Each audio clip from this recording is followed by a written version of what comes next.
قال رسول الله صلى الله عليه وسلم: يا علي، لا تنم إلا أن تأتي ب5 أشياء: أولا قراءة القرآن كله، ثانيا التصدق ب4,000 درهم، ثالثا زيارة الكعبة، رابعا حفظ مكانك في الجنة، خامسا إرضاء الخصوم.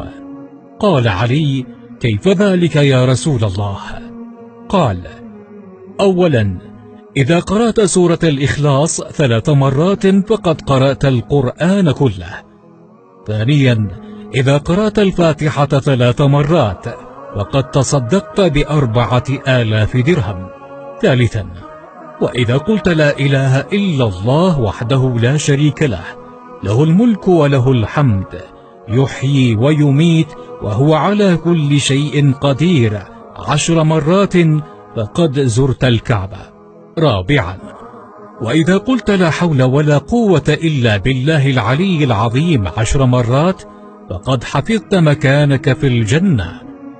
خامسا وإذا قلت أستغفر الله العظيم الذي لا إله إلا هو الحي القيوم وأتوب إليه 10 مرات فقد أرضيت الخصوم.